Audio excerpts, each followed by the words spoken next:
sorry I kept you waiting forever and a day. Now we're out here together with nothing standing in our way. Can you feel? After spending the day with the 650S, here are some of the things I hate about it. The exhaust note leaves something to be desired compared to its naturally aspirated competitors.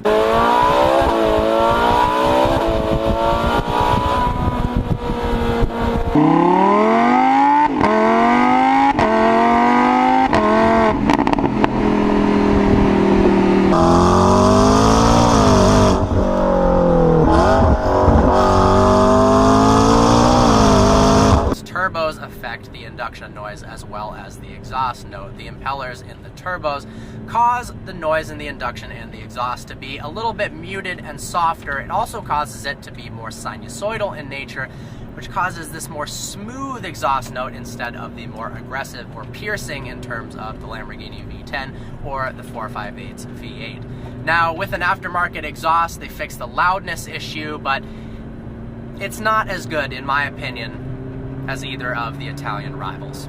The interior ergonomics are terrible. You have to press the active button first before you can turn the transmission and the suspension settings. Otherwise, they won't do anything. If active isn't pressed, then manual mode does nothing. Turning these knobs is just a waste of time. They could have eliminated the active button and everything would work right off the bat. It also takes too many twists and turns of knobs and clicks to get anything done. To activate the front lift, it should just be a simple button. Sometimes you need to do that very quickly to get over something in the middle of the road.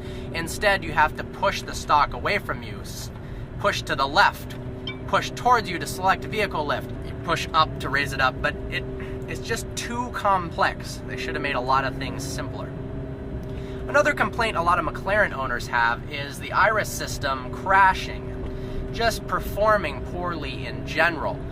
The refresh rate on the backup camera is terrible. In fact, the graphics in general for the backup camera are terrible as well. Some owners have said that while backing up, the iris system has actually crashed. And a few people have even reported that the graphics in the instrument cluster have turned completely upside down. So all their readings, temperature, trip, range is flipped completely upside down. Some people on the forums made a joke about thinking that it switched the language to Russian. That's just the way it was. The rear end of the 650S looks exactly like the 12C, apart from a few nuances, and to me that's not a compliment. I don't like the way it looks. I'm not a fan of the horizontal slats, and for a car that's supposed to be completely new from the 12C, it would have been nice.